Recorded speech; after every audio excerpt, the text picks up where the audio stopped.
Bismillahirrahmanirrahim. Assalamualaikum warahmatullahi wabarakatuh. Perkenalkan, nama saya Sherly dari Program Studi Manajemen Fakultas Ekonomi dan Bisnis Universitas Jambi. Baiklah, di sini Sherly akan menyampaikan materi terkait manajemen modal kerja. Langsung ke materi pertama. Modal kerja. Apa itu modal kerja? Modal kerja yang juga dikenal sebagai modal kerja bersih adalah perbedaan antara aset lancar perusahaan seperti uang tunai, piutang, tagihan pelanggan yang belum dibayar, dan persediaan bahan baku dan barang jadi, dan kewajiban saat ini seperti kewajiban akun hutang. Manfaat modal kerja. Modal kerja memiliki manfaat utama untuk menghitung modal kerja dibandingkan aset lancar perusahaan dengan liabilitas lancar. Aset lancar yang tercantum dalam neraca perusahaan meliputi kas, piutang, persediaan, dan aset lain yang diperkirakan akan dilikuidasi atau diubah menjadi kas dalam waktu kurang dari 1 tahun.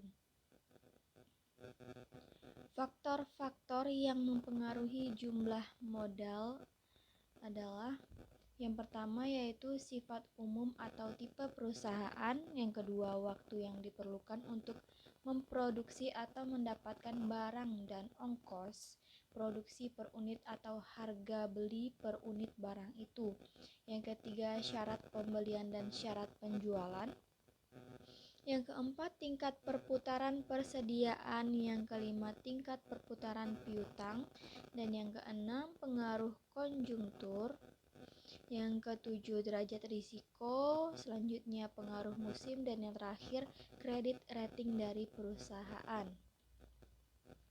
Sumber modal kerja. Di sini yang pertama modal kerja permanen. Modal kerja permanen ini dapat dibedakan dalam modal kerja primer, modal kerja normal, modal kerja variabel, modal kerja musiman, modal kerja siklis, dan modal kerja darurat. Nah, yang kedua yaitu modal kerja variabel, yaitu modal kerja yang jumlahnya berubah-ubah sesuai dengan perubahan keadaan. Modal kerja variabel dibedakan menjadi modal kerja musiman, modal kerja siklis, dan modal kerja darurat. Kemudian ada unsur-unsur modal kerja. Yang pertama itu ada aktiva lancar. Di sini bisa kita lihat kelompok-kelompok aktiva lancar, diantaranya ada kas atau uang tunai, kemudian ada investasi jangka pendek, piutang wesel, dan piutang dagang. Yang terakhir ada persekot atau biaya yang dibayar. Nah, yang kedua ada hutang lancar.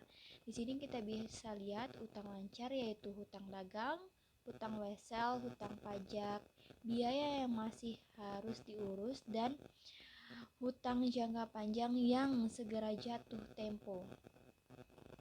Di sini ada faktor yang mengakibatkan turunnya modal kerja. Di sini yang pertama ada pembayaran biaya atau ongkos operasi perusahaan. Kemudian ada kerugian-kerugian yang diderita oleh perusahaan karena adanya penjualan surat berharga. Kemudian adanya pembentukan dana atau perpisahan aktiva lancar untuk tujuan-tujuan tertentu dalam jangka waktu yang panjang. Kemudian adanya penambahan atau pembelian aktiva tetap. Kemudian ada pembayaran hutang-hutang jangka panjang yang meliputi hutang hipotek. Yang terakhir yaitu pengembalian uang atau barang dagangan oleh pemilik perusahaan untuk kepentingan pribadinya. Next, ada kekurangan dan kelebihan modal kerja. Yang pertama, penyebab timbulnya kelebihan modal kerja adalah sebagai berikut. Pengeluaran saham dan obligasi yang melebihi jumlah yang diperlukan. Penjualan aktiva tetap tanpa diikuti dengan penempatan kembali. Pendapatan atau keuntungan yang diperoleh tidak digunakan untuk membayar dividen.